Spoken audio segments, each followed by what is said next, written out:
ప్రభునందు ప్రియమైనటువంటి క్రైస్తవ బిడ్డలందరికీ కూడా యేసు నామములో శుభాభినందనాలు తెలియజేస్తున్నాను. మరి యూట్యూబ్ ద్వారా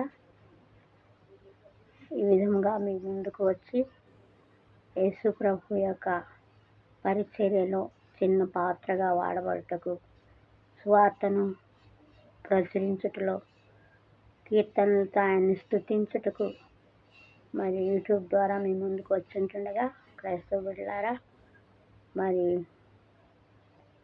ఈ యొక్క చిన్న ప్రయత్నానికి మీ సహకారాన్ని అందించమని మనసారా కోరుకుంటున్నాను.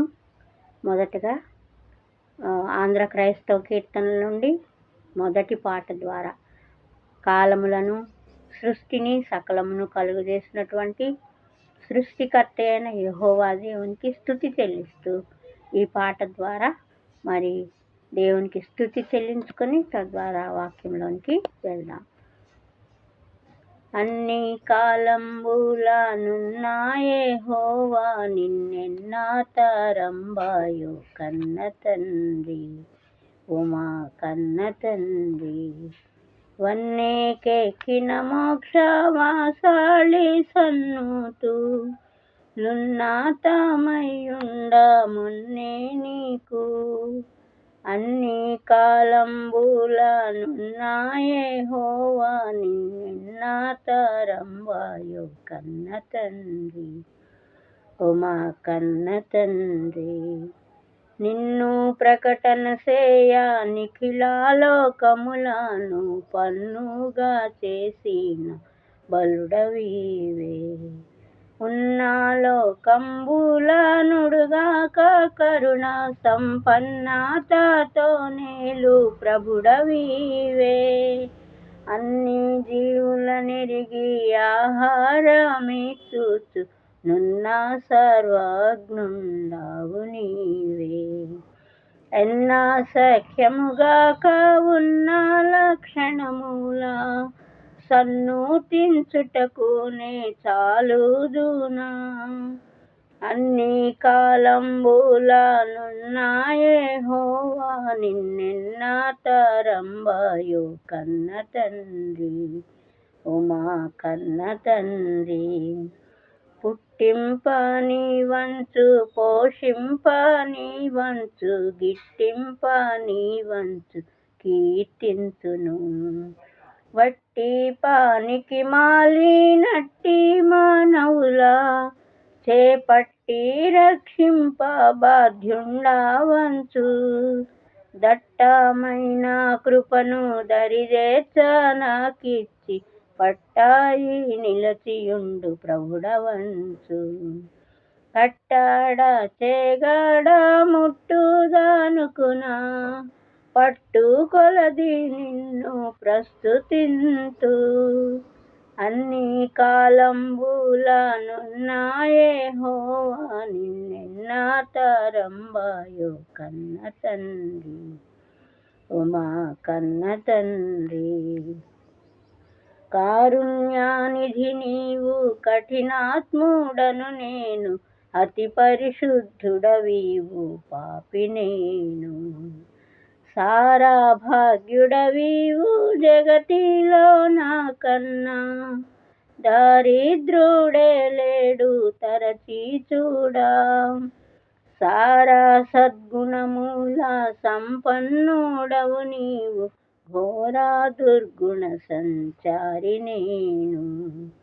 ఏ రీతి స్తుతింతు, ఏ రీతి సేవింతు, నేరమెన్నక బ్రోవ నెరనమ్మితి.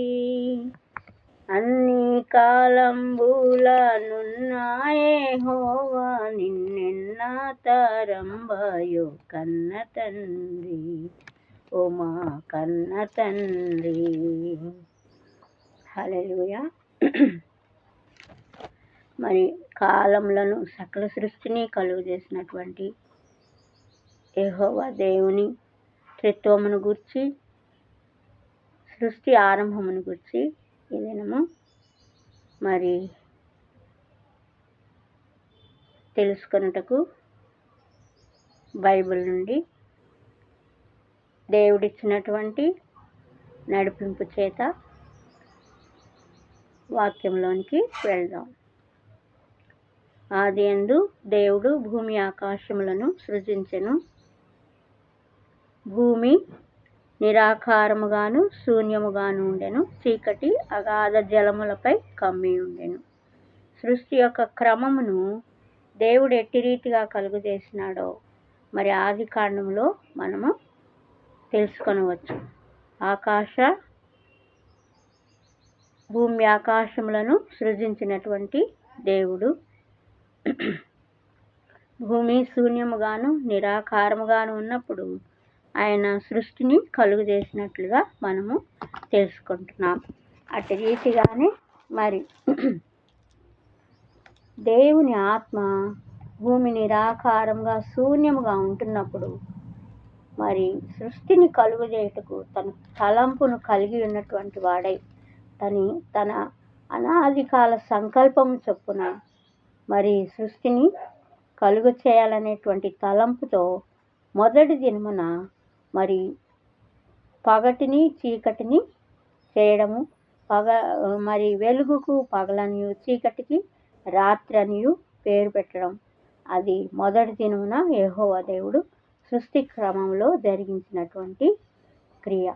మరి రెండవ దినమున ఆయన ఆకాశ విశాలమును ఆకాశమని మరి కిందనున్నటువంటి భూమికి జలములు వేరుపరిచాడు. ఆకాశంలో ఉన్నటువంటి ఆ జలములను మధ్య విశాలము కలుగు చేసి జలముల మధ్య ఒక విశాలము, భూమి అంతా కూడా జలముల చేత నింపబడి ఉన్నప్పుడు మరి పైన ఉన్నటువంటి జలములను కింద ఉన్నటువంటి జలములను వేరు చేసి మరి పైన ఉన్నటువంటి విశాలమునకు ఆకాశం అని పేరు పెట్టడం జరిగింది.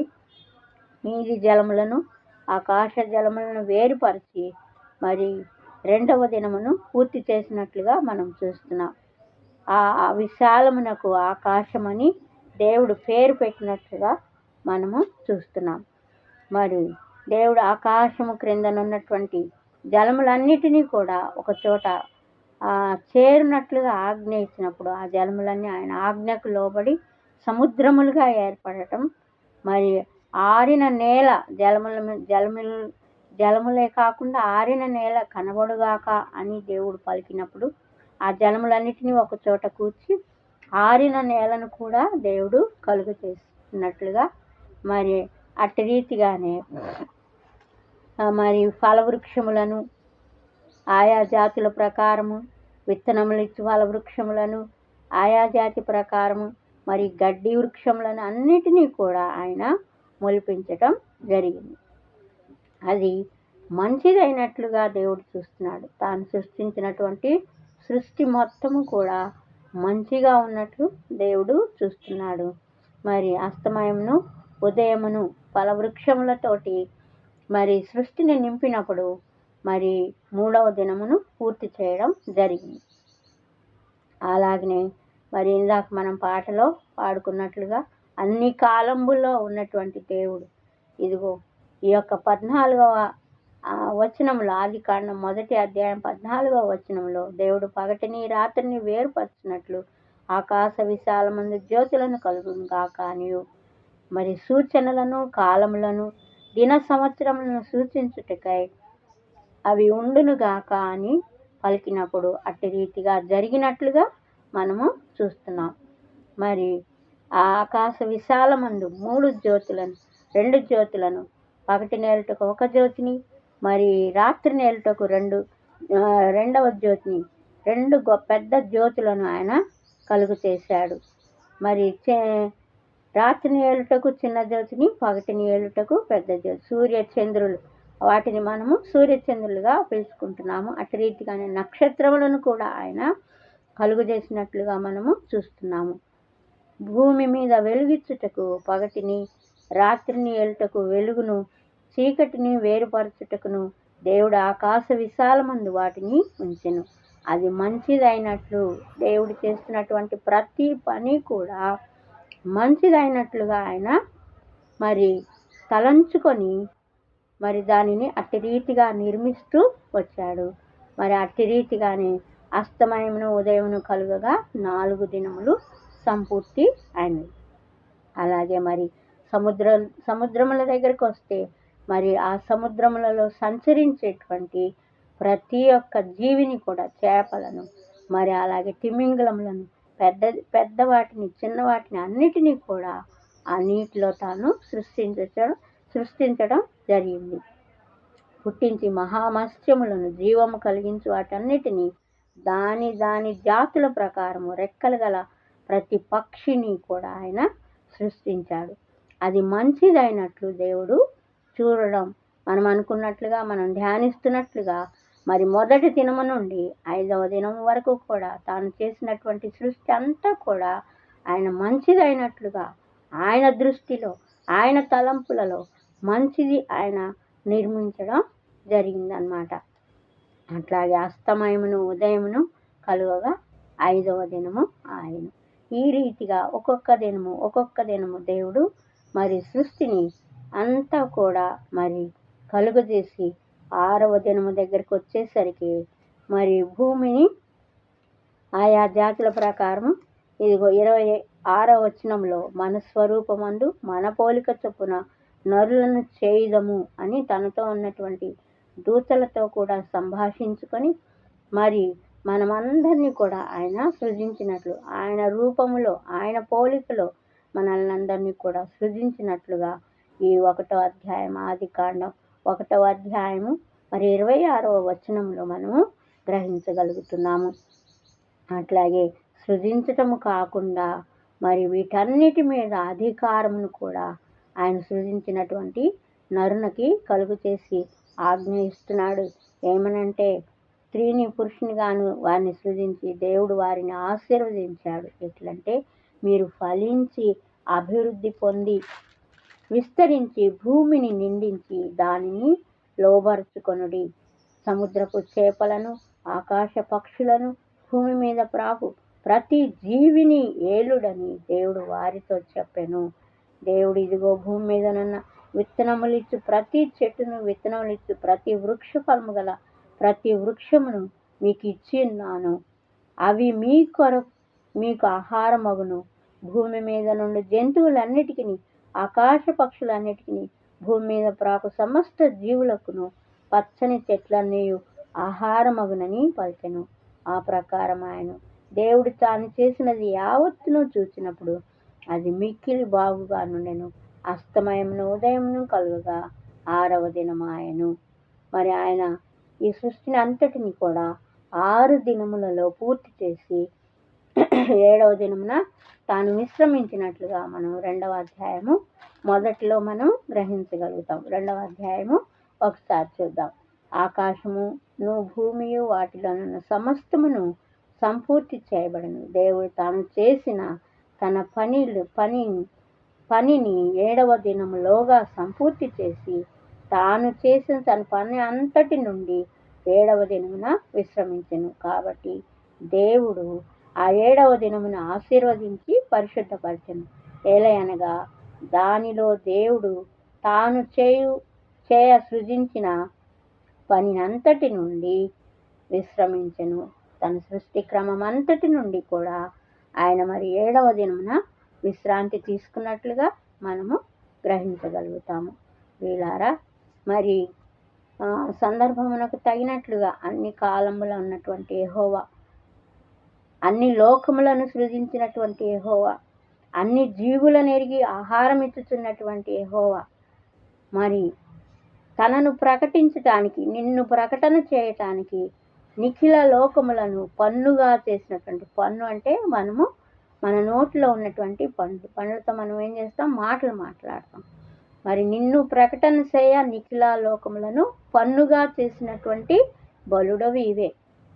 ఉన్న లోకంబుల నుడుగాక కరుణ సంపన్నతో నేలుతున్నటువంటి ప్రభుడవు నీవే. సృష్టించడమే కాకుండా నీ యొక్క కరుణతో నరుని కూడా సృష్టించి మరి అతనికి భూమి అంతటి మీద, నీవు చేసిన సృష్టి అంతటి మీద కూడా అధికారం ఇచ్చి, నీవు చేసిన సృష్టి పని అంతటి నుండి కూడా, ఆ పనులన్నిటి నుండి కూడా 7వ దినమున మరి విశ్రాంతి తీసుకున్నట్లుగా మరి బైబిల్ ద్వారా మనము తెలుసుకోగలుగుతున్నాం.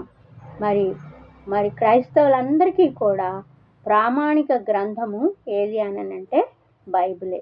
66 పుస్తకములు కలిగినటువంటి పాత నిబంధన, క్రొత్త నిబంధన అనేటువంటి 66 పుస్తకంతో కూడినటువంటి ఈ బైబిలే.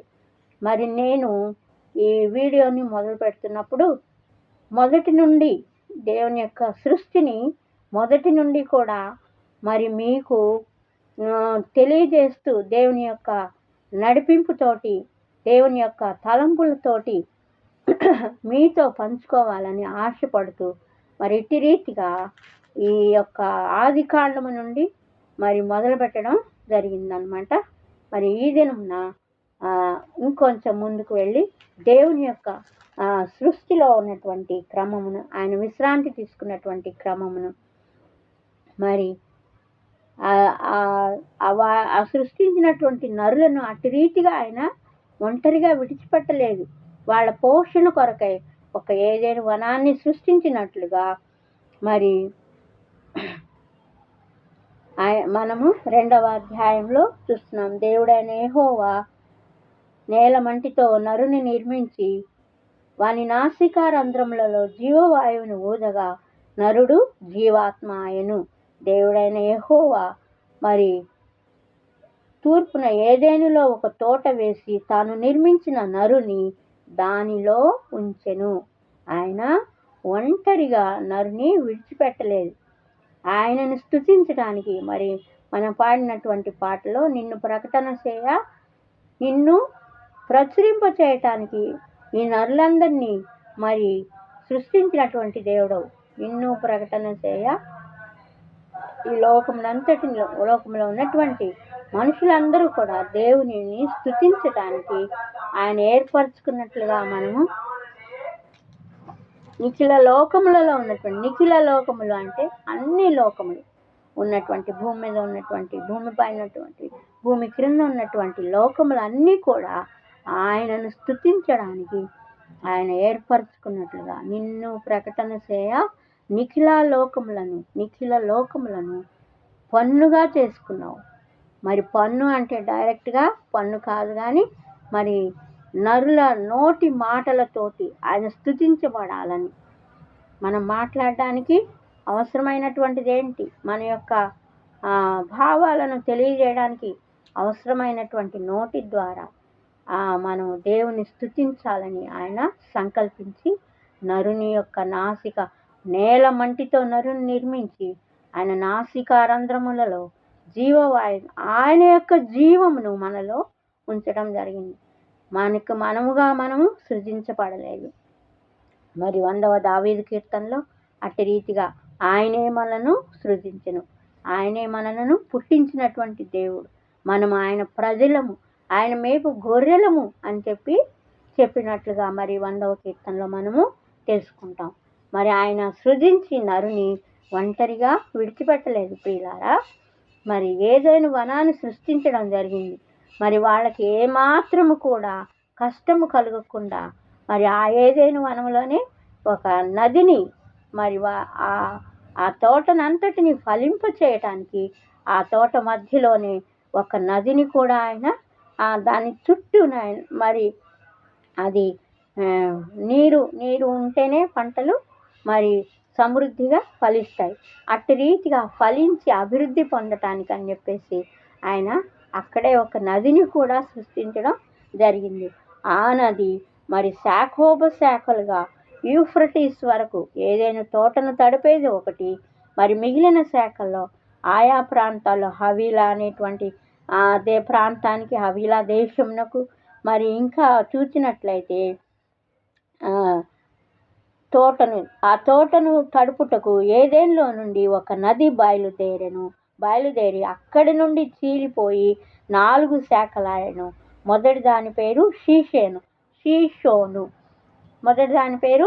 షీషోను. అది హవీలా దేశం అంతటి చుట్టూ పారుచున్నది. అక్కడ బంగారం ఉన్నది. మరి రెండవది ఆ దేశపు బంగారము శ్రేష్టమైనది. అక్కడ ఏమేమి దొరుకుతాయి? హవీలా దేశంలో ప్రతి మాట కూడా నాయన మరి యెహోవా దేవుడు మరి ఈ సృష్టిలో ఉన్నటువంటి ప్రతి దానిని మనము తెలుసుకొని గ్రహించుకున్నట్లుగా మరి బైబిల్ ద్వారా మనకి ఆయన బైబిల్ మనకి ఇచ్చినటువంటి గొప్ప వరము. మరి క్రైస్తవులైనటువంటి బిడ్డలందరికీ కూడా నేను మనం చేసేది ఏంటంటే, ఈ బైబిల్ను ఎక్కడ నుండి మధ్య మధ్యలో ఆదరణ కొరకు చదవచ్చు, కానీ ఆయా సందర్భాల్లో బైబిల్ను క్షుణ్ణంగా తెలుసుకోవాలని, మరి దేవుని యొక్క సృష్టిని తెలుసుకోవాలని, దేవుని యొక్క త్రిత్వమును తెలుసుకోవాలని, దేవుని యొక్క ప్రణాళికలను తెలుసుకోవాలని కనుక ఆశించినట్లయితే మరి ఆది కాండము నుండి చదవవలసిందే బైబిల్ని. అటు రీతిగా మరి చదువుతారని నేను మిమ్మల్ని కోరుకుంటున్నాను.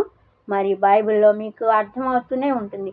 ఎక్కడైనా మీకు అర్థం కాని విషయాలు ఉంటే మరి నాకు తెలియజేసిన దేవుడు నాకు ఇచ్చినటువంటి కొద్ది జ్ఞానము చొప్పున నేను మీకు తెలియజేయటానికి సిద్ధంగా ఉంటాను. లేకపోతే మీరు దేవుణ్ణే అయ్యా ఈ మాటలకు అర్థం ఏమిటి అని చెప్పేసి మీరైనా కానీ దేవుని ప్రార్థిస్తే ఆయన మీకు ప్రతి విషయాన్ని కూడా బయలుపరుస్తాడు. ప్రియులారా, అటు రీతిగా బైబిలు మరి పఠించాలని నేను మిమ్మల్ని మనస్ఫూర్తిగా కోరుకుంటున్నాను. మరి ముందుకెళ్దాం. మరి ఏదైనా వనములో తాను సృష్టించినటువంటి ఆ యొక్క నరుని సృష్టించడము, మరి ఆయన ఏమాత్రం కూడా కష్టపడకుండా అందులోనే ఒక నదిని కూడా కలుగజేయటము జరిగింది. మరి ఆ నది 4 శాఖలుగా చీలిపోవడం, ఒకటి ఏదైనా వనాన్ని అంతటినీ తడుపుతుంది, మిగిలినవి మరి 3 శాఖలు కూడా. రెండవది మొదటి దాని పేరు షీషోను, అది హవీలా దేశం అంతా చుట్టూ తిరుగుతుంది. అట్టి రీతిగానే మరి రెండవ దాని పేరు గీహోను, అది కూషు దేశం అంతటి చుట్టూ పారుచున్నది. మూడవ నది పేరు హిద్దెకేలు, అది అషూరు తూర్పు వైపున పారుచున్నది. నాలుగవది ఫరాతు. మరియు దేవుడైన యెహోవా నరుని తీసుకొని ఏదైనా తోటను సేద్యపరచుటకు దాన్ని కాచుటకు దానిలో ఉంచెను. మరియు దేవుడైన యెహోవా ఆ తోటలోనున్న ప్రతి వృక్ష ఫలమును నిరభ్యంతరముగా తినవచ్చును, అయితే మంచి చెడ్డల తెలివినిచ్చు వృక్ష ఫలమును తినవద్దు, నీవు వాటి తినుదినమున నిశ్చయముగా చచ్చెదవని నరునికి ఆజ్ఞాపించెను. మరి 2వ అధ్యాయము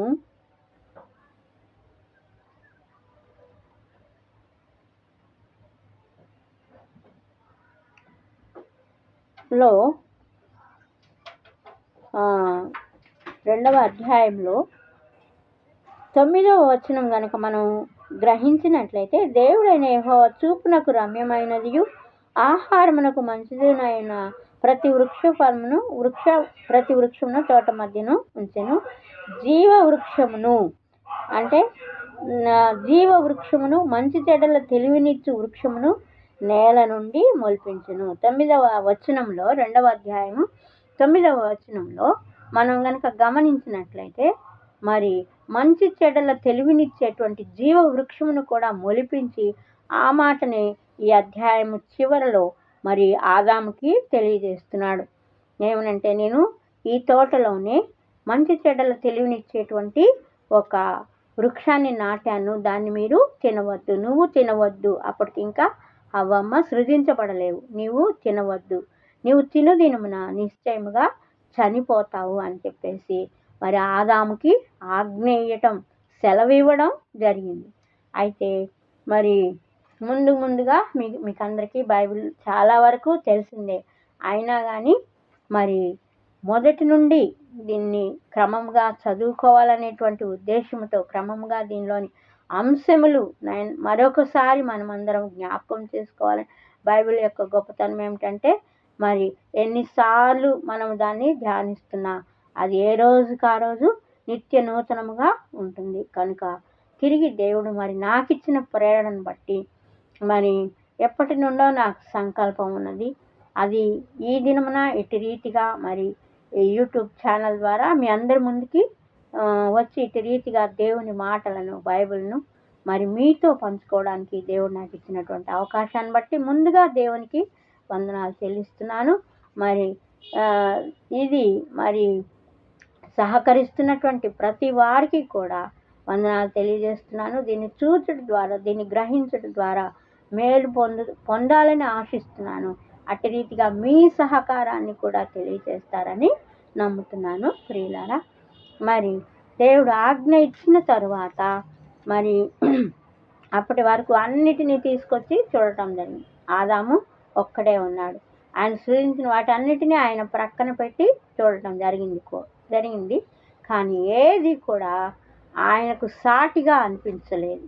ఆయన సృజించినటువంటి ఆదాముకు సాటి అయినటువంటి సహకారం అని అనిపించలేదు. ఏదో ఒక లోపం, ఏదో ఒక మరి అసంతృప్తి దేవునిలో ఉన్నది. కనుక ఆదాము నిద్రిస్తున్నప్పుడు మరి ఆయన ప్రక్కటెముకలలో నుండి మరి ఒక ఎముకను తీసి దానిని మరి స్త్రీనిగా సృజించటం జరిగింది. ప్రక్కటెముకను స్త్రీనిగా నిర్మించి ఆమెను ఆదాము వద్దకు తీసుకొని వచ్చెను. అప్పుడు ఆదాము ఇట్లా, నేను నా ఎముకలలో ఒక ఎముక, నా మాంసములో మాంసము, ఇది నరులో నుండి తీయబడిన నరునిలో నుండి తీయబడిన గనుక నారి అనబడను. కాబట్టి పురుషుడు తన తండ్రిని తన తల్లిని విడిచి తన భార్యను హత్తుకొనును అని బైబిల్ తెలియజేసింది. ఇదిగా దేవుడు మరి తను సృష్టించడం జరిగింది, నరులను సృజించడం జరిగింది. నరులను సృజించడంలో ఆయన ఉద్దేశం వారికి తెలియజేయడం జరిగింది. మరి వారు ఎట్టి రీతిగా ఆ ఏదైనా తోటలో ప్రవర్తించాలో కూడా చెప్పడం కూడా జరిగింది. ఆ తర్వాత మరి నరుని సృజించటం, ఆయన ఒంటరిగా ఉండడం మంచిది కాదని మరి ఆయనకు తోడుగా ఆయనలో నుండి మరి హవ్వను సృజించటం కూడా జరిగింది. మరి వీరిద్దరిని ఏకము చేసి వాని భార్యాభర్తలు తన భార్యను హత్తుకున్నప్పుడు అని ఆదాము తెలియజేస్తున్నాడు. ఆదాము తన భార్యను హత్తుకొనెను అని మా వాక్యము తెలియజేసిన రీతిగా దేవుడు ఆదిలోనే తన యొక్క ఆలోచనలన్నిటినీ కూడా నరుల పట్ల నెరవేరుస్తూ మంచిదైన రీతిలో ఆయన నెరవేరుస్తూ వచ్చాడు. ఒక క్రమమైన రీతిలో ఆయన తన ఆలోచన, తన తలంపులన్నిటినీ కూడా మరి నెరవేరుస్తూ రావడం జరిగింది. అటు రీతిగా మరి ఆదాము హవ్వలని ఏర్పరచడం మరి 2వ అధ్యాయంలో మనము గమనించుకోవచ్చు. వారు జీవించటానికి ఆయన వారిని ఊరికే అలా సృష్టించానులే, అయిపోయిందిలే నా పని అనుకోకుండా వారు జీవించడానికి కూడా మళ్ళీ ఏదైనా తోటను సృష్టించి ఆ తోటను తడపడానికి, దాన్ని సేద్యపరచడానికి ఒక నదిని ఆయనే కలుగజేసి ఆ నది అక్కడ వరకు మాత్రమే కాకుండా ఇంకా మిగతా దేశాలకు కూడా ప్రవహించే విధముగా చేసి మరి ఆ బైబిల్లోనే మనం ఇవన్నీ కూడా తెలుసుకోగలుగుతున్నాం. అట్టి రీతిగానే మరి దేవుడైన యెహోవా తాను చేసినటువంటి సమస్త జీవులలో సర్పము యుక్తి గలదై ఉండెను.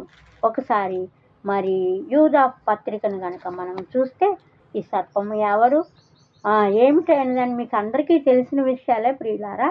సాతానుకి ప్రతిరూపమే ఈ సర్పము. మరి సర్పరూపంలో మరి దేవునితో సవాలు చేసి దేవుడు ఇచ్చినటువంటి ఆధిక్యతను నిలుపుకోకుండా ఆయన నరుల కంటే ముందుగా సృష్టిని చేయడానికి అసలు ఏమిటి అవసరం అనంటే యూదా పత్రిక మరి లాస్ట్లో ఉంటుంది. యూదా పత్రిక బైబిల్లో యూదా పత్రిక లాస్ట్లో ఉంటుంది.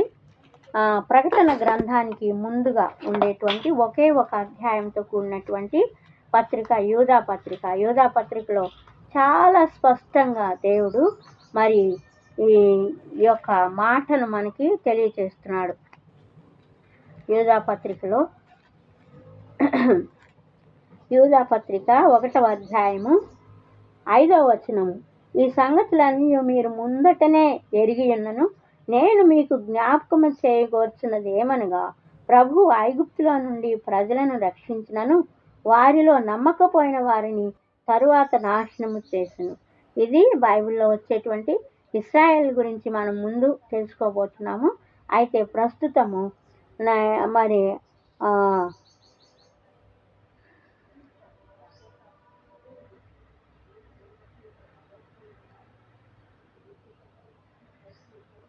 ఆరవ అధ్యాయంలో వారిలో నమ్మకపోయిన వారి తరువాత నాశనము చేసెను. 6వ వచనంలో 1వ అధ్యాయం యూదా పత్రిక 1వ అధ్యాయం 6వ వచనంలో తమ ప్రధానత్వమును నిలుపుకొనక తమ నివాస స్థలమును విడిచిన దేవదూతలను మహాదినమున జరుగు తీర్పు వరకు కటిక చీకటిలో నిత్య పాశములతో ఆయన బంధించి భద్రము చేసెను. ఎవరంట? ఆయన ఇచ్చినటువంటి ప్రధానత్వం నిలుపుకోనటువంటి వారు ఎవరు? దేవదూతలు అని స్పష్టంగా తమ ప్రధానత్వమును నిలుపుకొనక, 6వ వచనము, ప్రధానత్వమును నిలుపుకొనక తమ నివాస స్థలమును విడిచిన దేవదూతలను మహాదేవదూతలు, దేవునితో పాటు నిత్యము ఉండేటువంటి దూతలు, ఆయన ఇచ్చినటువంటి మరి యొక్క ఆధిక్యతను, ప్రధానత్వాన్ని, దేవదూతలకి ఎంతో ప్రాధాన్యత, ఆయన తర్వాత మరి ఆయనకున్నంతటి ప్రాధాన్యతని దేవదూతలకు ఇచ్చి వారిని తనతో సంచరించినట్లు, తనుండే స్థానంలో వారిని ఉంచుకున్నట్లుగా, తను ఎక్కడైతే నివసిస్తున్నాడో అక్కడ వారిని ఉంచుకున్నట్లుగా మరి బైబిల్ తెలియజేసిన విధంగా మనం చూస్తున్నాం. అయితే వారికి ఇచ్చినటువంటి దూతల్లో కూడా మరి వారు దేవునితో మేము తక్కువ వారము అని ఎంచుకోవడం, వారికి ఇచ్చినటువంటి ఆధిక్యతను వారు కోల్పోవడం, మరి వారిలో ప్రధానమైనటువంటి సర్పము సాతాను రూపము ధరించి 3వ అధ్యాయంలో వారికి ఇచ్చినటువంటి ప్రాధాన్యతను నిలుపుకొనక దేవునితో సమానమని ఎంచుకొని మరి కటిక చీకటిలో భద్రము చేయబడి తీర్పు దినం వరకు కూడా వారు అట్టి రీతిగా ఉంటారు అని యూదా పత్రిక తెలియజేస్తుంది.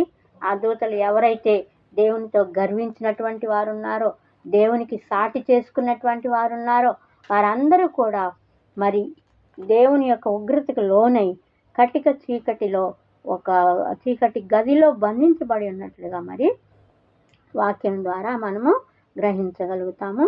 మరి ప్రస్తుతమైతే 3వ అధ్యాయంలో దేవుడిచ్చినటువంటి ఆజ్ఞను, దేవుని యొక్క సృష్టిని ఆయన అట్టి రీతిగా దేవదూతలతో మరి ఆయన విభేదించబడిన తర్వాత నరులను కలుగు చేసుకుంటా, సృష్టిని కలుగు చేస్తాను, నరులను సృజిస్తాను, వారు నన్ను కీర్తిస్తారు, నా యొక్క గొప్పతనమును వారు నిత్యము పొగుడుతారు, నన్ను అధికుణ్ణి, నాకు ప్రధానత్వముని ఇస్తారు అని తన్ను స్తుతించడానికి, తన యొక్క ప్రాధాన్యతను నరులు హెచ్చిస్తారు అని చెప్పేసేటువంటి గొప్ప ఉద్దేశంతో ఆయన సృష్టిని చేయడం జరిగిందనమాట. అట్టి రీతిగానే మరి ఆదిలోనే మరి దేవుని యొక్క సృష్టిని ఎవరైతే ఆ తాళంలో బంధించబడి ఉన్నారో, చీకటి గదిలో బంధించబడి ఉన్నారో, అట్టి వారిలో ప్రధానుడైనటువంటి సర్పరూపంలో వచ్చినటువంటి సాతాను బలహీనురాలైనటువంటి అవ్వ దగ్గరకు వచ్చి, ఇది నిజమా, ఇది మీరు తినకూడదా అని చెప్పేసి ఆమెను ప్రేరేపించినప్పుడు అవ్వ నిజముగానే మేము దాన్ని తినకూడదు అంటే, మరి 2వ అధ్యాయంలో తెలియజేసినట్లుగా జీవవృక్షమును, ఆ తోట మధ్యను జీవవృక్షమును, మంచి చెడ్డల తెలివినిచ్చు వృక్షమును నేల నుండి దేవుడు మొలిపించినట్లుగా ఆయనే ఇచ్చేవాడు, ఆయన మొలిపించాడు. ఆయన ఉద్దేశము, ఆయన ప్రణాళిక వేరుగా ఉన్నాయి. అయితే వీళ్ళని ఆయన తగిన సమయమందు ఆయన మొలిపించినటువంటి వాడు ఏ ఉద్దేశంతో మొలిపించాడో ఆయనకి తెలుసు. అయితే వారిని ముందుగానే ప్రేరేపించి వారిని శాపానికి గురి చేయాలని గొప్ప ప్రణాళికతో దేవుని యొక్క సృష్టిని కించపరచాలని, దేవుని యొక్క ఔన్నత్యాన్ని తక్కువ చేయాలని చెప్పేసి మరి ఈ దూత సాతానుడు మరి సర్పరూపంలో అవ్వ దగ్గరికి రావటం జరిగింది. అవ్వ దగ్గరికి వచ్చి, ఇది నిజమా, ఇది మీరు తినకూడదా, ఇది మీరు తింటే చచ్చిపోతారా? చచ్చిపోరు. మీ స్థితి మీకు ఎలా ఉంటుందో మీకు తెలియజేయబడుతుంది అని చెప్పినప్పుడు మరి అవ్వమ్మ నమ్మి తను తిని తనతో ఉన్నటువంటి ఆదాముకు కూడా ఆ ఫలమును ఇవ్వటం జరిగింది. అప్పుడు మరి ఆ ఫలమును తిన్న వెంటనే వారి మనోనేత్రాలు, వారి కన్నులు తెరవబడ్డాయి. వారు ఏ స్థితిలో ఉన్నారో అప్పటి వరకు ఆయన మరి పసిపిల్లలు, చంటి పిల్లలు, ఒక 5-6 ఏళ్ళ వచ్చినటువంటి, లేకపోతే ఒక 10 సంవత్సరాల లోపల పిల్లలు కూడా మరి బట్టలు వేసుకోవడానికి అలా ఇష్టపడరు. ఇబ్బందిగా ఫీల్ అవుతారనమాట. మీకు అందరికీ తెలుసు ఆ విషయం. ఆ బిడ్డల్ని చంటి బిడ్డల్లాగా ఆయన చూసుకోవడానికి ఆయన సృష్టించుకున్నప్పుడు మరి వారేమిటో, మరి వారు ఎలా ఉన్నారో వారికి తెలియచేయడానికి, దేవుని యొక్క సృష్టిని కించపరచడానికి, అవమానపరచడానికి సాతానుడు కుయుక్తిగా మరి అవ్వమ్మని మోసపరచి, ఇది మీరు తినే రోజున మీ కన్నులు తెరవబడతాయి, మీరు చావనే చావరు, నా మాట నమ్మండి అని చెప్పేసి మరి అవ్వమ్మ చేత దానిని తినిపించినప్పుడు మరి ఆమె తిని మరి సంతానం ఉన్నటువంటి ఆ యొక్క మరి ఆదాముకు కూడా ఇవ్వటం జరిగిందనమాట. అట్టి రీతిగా మరి ప్రియులారా అవ్వమ్మను ఆదామును మోసము చేసి వారి స్థితిని వారికి తెలియచేసి దేవుని యొక్క సృష్టిని మరి కించపరచాలనేటువంటి, దేవుని సృష్టిని అవమానపరచాలనేటువంటి ఉద్దేశంతో సాతానుడు చేసినటువంటి క్రియను బట్టి తిరిగి శపించబడ్డాడు సర్పరూపంలో. ఆదాము హవ్వలు కూడా మరి అప్పటి వరకు వారికి ఏ శాపము తెలియదు, ఏ పాపము తెలియదు. కానీ ఎప్పుడైతే ఆ పండు తిన్నారో మరి స్త్రీ యొక్క ప్రసవ వేదనను హెచ్చించినట్లుగా, ప్రసవ వేదన పడి పిల్లలను కంటావు అనేటువంటి శాపమును ఆయన మిక్కిలి కోపం వచ్చేసింది. వాళ్ళు ఆజ్ఞాతిక్రమం జరిగించినప్పుడు మరి మరణమును ఈ లోకంలోనికి తీసుకొని వచ్చినప్పుడు మరి దేవుడు మిక్కిలి మరి కోపంతో అవ్వని స్త్రీనైతే నీవు వేదనతో పిల్లల్ని కంటావని, ఆదామునైతే నువ్వు కష్టపడి నీ కష్టార్జితం మరి నేలను సేద్యపరచి మరి భూమిని దున్ని నీ కుటుంబాన్ని పోషించుకుంటావు అని చెప్పేసి మరి ఆదాముని శపించటం జరిగింది. అట్టి రీతిగానే సర్పమును కూడా మరి శపించటం జరిగింది. నువ్వు నేల మీద పాకుతూ నువ్వు బ్రతికిన దినములన్నీ పాకుతూ బ్రతుకుతావు, మరి నువ్వు వారి మడం మీద కొడతావు, వారు నిన్ను శిరస్సు మీద కొడతారు. ఇటు విషయాలన్నీ కూడా మనము ఈ 3వ అధ్యాయంలో మనము తెలుసుకుంటాము. అట్టి రీతిగానే మరి ఆయన ఆ ఏదెను వనము నుండి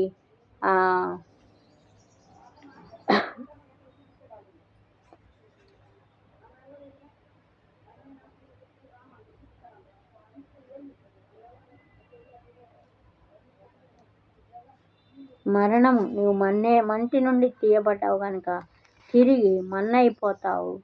అది కనుక తినకుండా ఉంటే మనుషులకి అట్టి మరణము వచ్చి ఉండేది కాదేమో, మరణము మరి భూమి మీదకి లేకుండా ఉండేదేమో.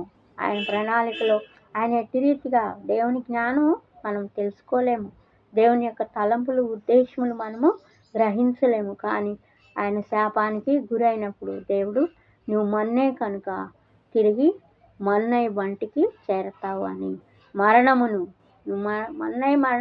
మంటికి చేరతావంటే మరణము నీకు ప్రాప్తమవుతుంది. నువ్వు బ్రతికిన దినములన్నీ కూడా మరి కష్టముతోనే బ్రతుకుతావు అని చెప్పటం జరుగుతుంది. మరి దేవుడైన యెహోవా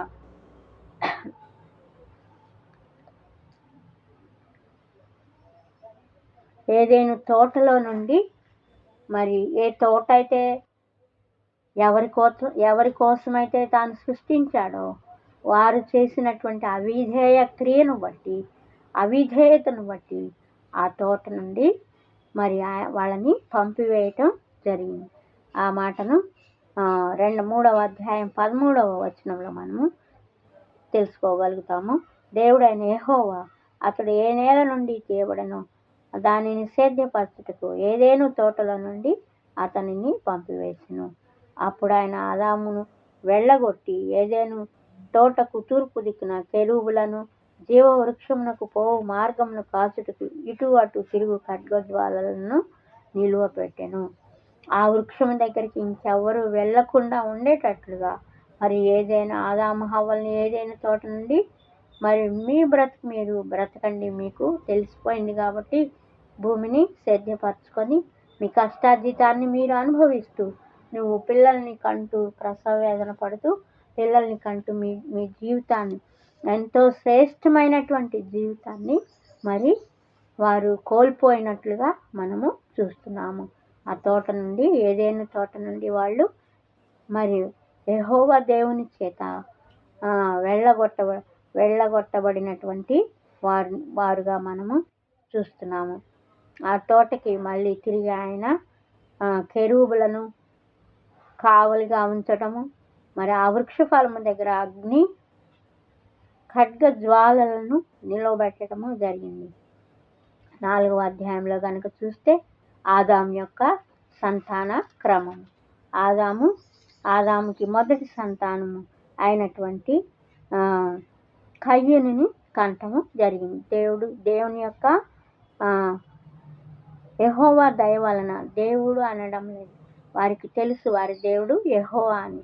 యెహోవా దయ వలన నేను ఒక మనుషుని సంపాదించుకున్నాను అని మొదటి కుమారుని కనినప్పుడు అతనికి కయ్యను అని పేరు పెట్టింది.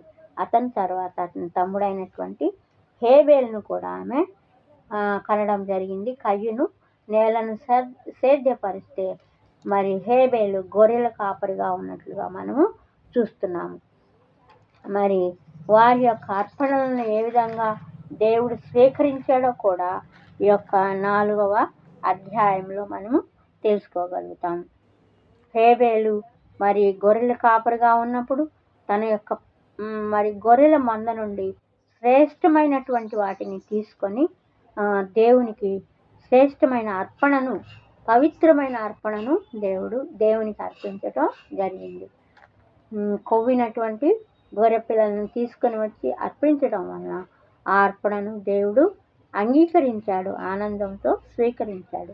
మరి అట్టి రీతిగానే అతని అన్న అయినటువంటి కయ్యను కూడా అర్పణను తీసుకుని వచ్చాడు. అయితే ఆ మంచి పంట అంతటిని కూడా తను తీసుకొని మిగిలినటువంటి శ్రేష్టము కానటువంటి పంటను మొదటి పంటను దేవునికి ఇవ్వకుండా మరి చివరిలో దేవునికి అర్పణగా తీసుకొని వచ్చి ఇచ్చినప్పుడు దేవుడు కయ్యను అర్పణను బట్టి అర్పణను తృణీకరించటం జరిగింది. అప్పుడు తను మంచిగా అర్పించకపోయినప్పటికీ కూడా దేవుడు నేను ఇచ్చినట్టు ఏదో ఒకటి నేను ఇచ్చాను, దేవుడు ఎందుకు అంగీకరించడు అనేటువంటి ఉద్దేశంతోటి ఒక సామాన్యమైనటువంటి ఆలోచన కలిగి ఉన్నటువంటి వాడుగా మనం చూస్తున్నాము. అయితే దేవుడు ఎప్పుడూ కూడా ఆయన గొప్ప వాటిని, మంచి వాటిని ఇష్టపడతాడు. అట్టి రీతిగా మరి మంచిదైనటువంటి శ్రేష్టమైనటువంటి హేబేలు అర్పణను అంగీకరించినప్పుడు కయ్యను మరి తన తమ్ముని మీద కోపడటం జరిగింది.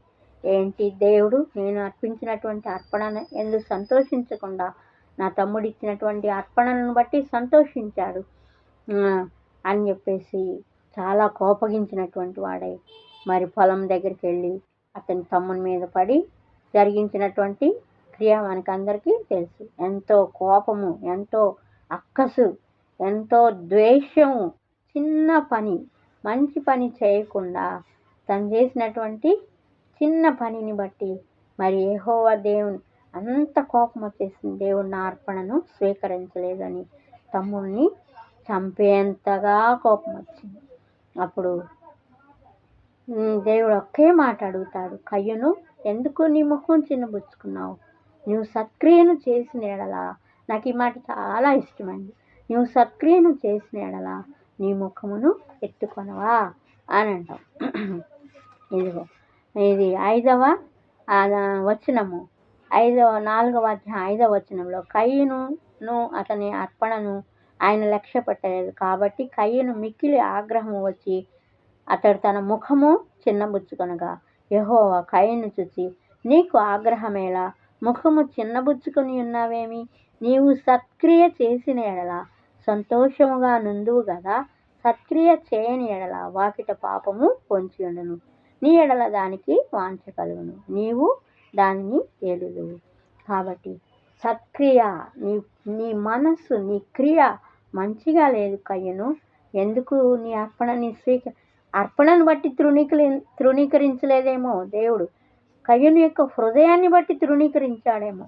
కయ్యను తెచ్చిన అర్పణను బట్టి కాదు, కానీ కయ్యను యొక్క అంతరంగము. నీవు సత్క్రియ అంటే క్రియ, నీవు చేసిన పని నీ మనసులో దేవుడు అనేటువంటి ఆయనకి ఎక్కువ స్థానం ఇవ్వకుండా ఒక తక్కువ స్థానం, చిన్న చూపుగా ఉన్నాడేమో లేకపోతే తమ్ముడు నాకంటే చిన్నవాడు, వాడు అర్పణ ఎందుకు స్వీకరిస్తాడు, నేనే పెద్దవాడిని, నా అర్పణ స్వీకరించాలి అనేటువంటి ఆలోచనతో ఏదైనా ఆయన మంచి క్రియ చేయలేదు, నువ్వు సత్క్రియ మంచి పని చేయలేదు కనుక నీ అర్పణను నేను స్వీకరించలేదు.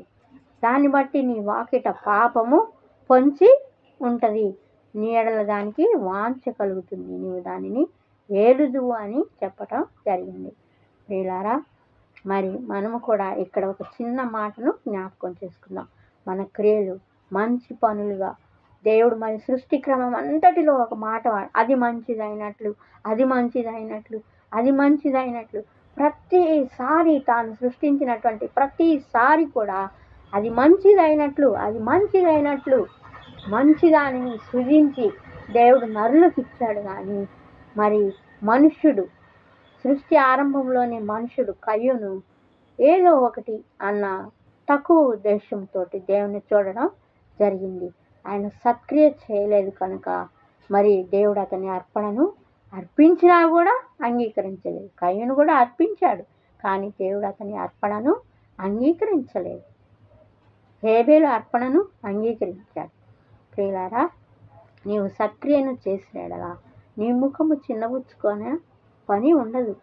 మనము కూడా సత్క్రియలను చేసినప్పుడు, మంచి పనులను చేసినప్పుడు మన ముఖములు చిన్నబోవు.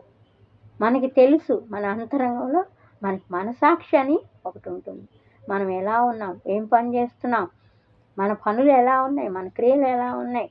నేను అవన్నీ ఉద్దేశించి అనటం లేదు, కానీ ఈ యొక్క బైబిల్లో నుంచి ఉన్నటువంటి మాటలనే మనము ధ్యానిస్తున్నాం. కయ్యూను యొక్క మనస్సును మనము ధ్యానిస్తున్నాం. కయ్యూను సత్క్రియ చేయలేదు. నీవు సత్క్రియ చేసిన ఎడల నీ ముఖము చిన్నబోయి ఉండేది కాదేమో. తన ముఖమును చిన్నబుచ్చుకొనగా నీకు ఆగ్రహమేలా, కోపం వచ్చేసింది.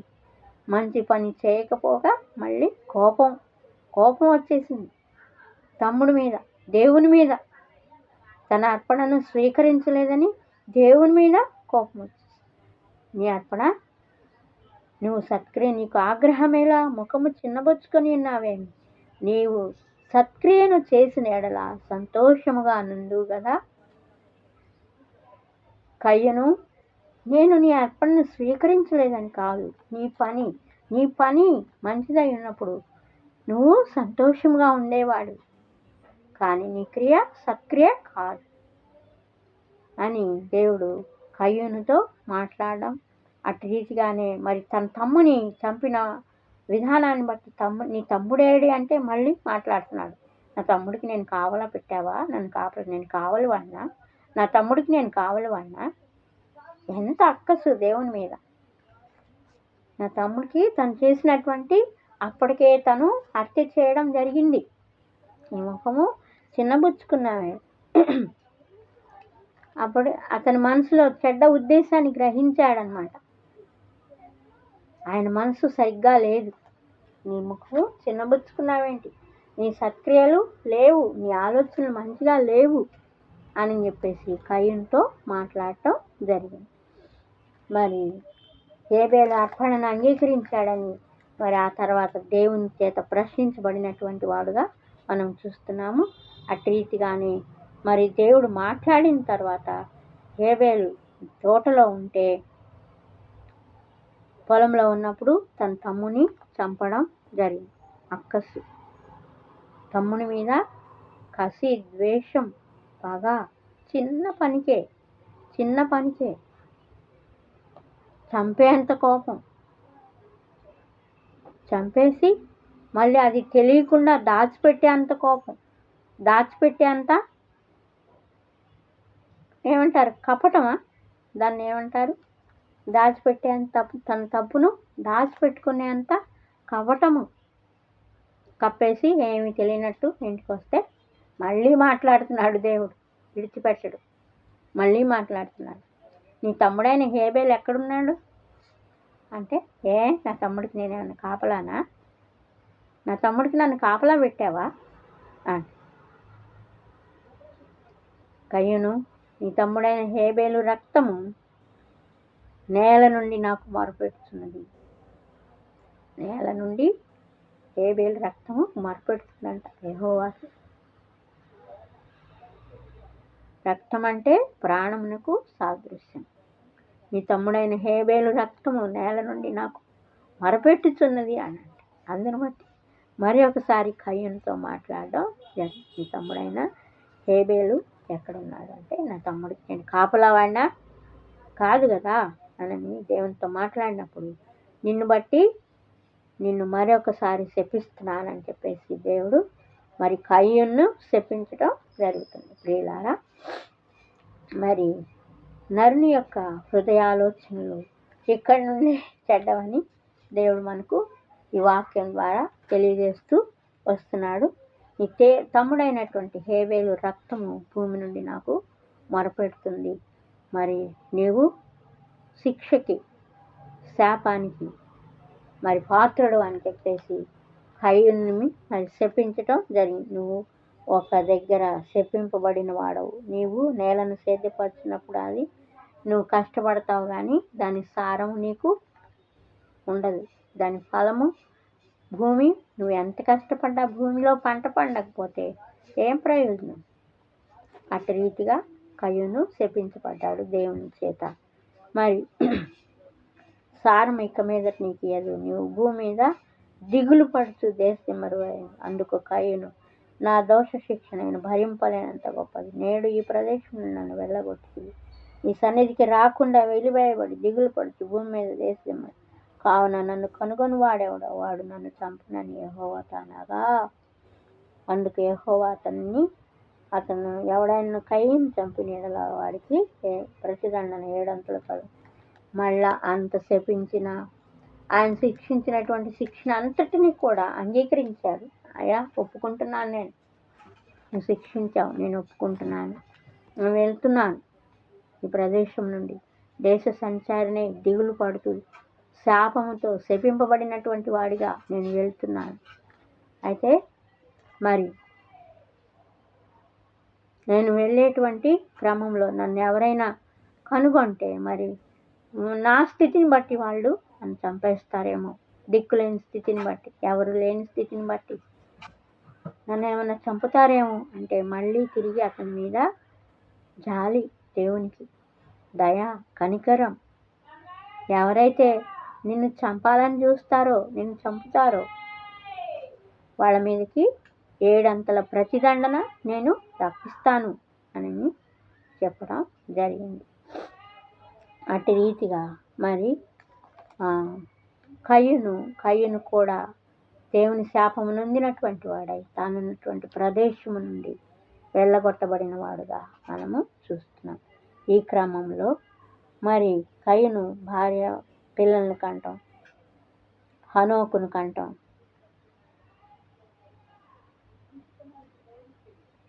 ఊరు కట్టించి ఆ ఊరికి తన కుమారుని పేరును పెట్టి హనోకు ఆ ఊరికి కూడా హనోక్ అనే పేరుని పెట్టినాడు. హనోక్ అనేటువంటి కుమారుని కని కయ్యూను భార్యను కూడినప్పుడు ఆమె కుమారుని కని తాను కట్టించినటువంటి ఆ ఊరికి కూడా హనోకు అనే పేరును పెట్టడం జరిగింది.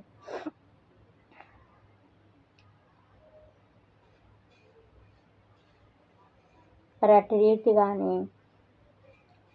కయ్యూనుకు పుట్టినటువంటి సంతానము గురించి మనము తెలుసుకుంటాము. మళ్ళా యాబాలు, సితారా,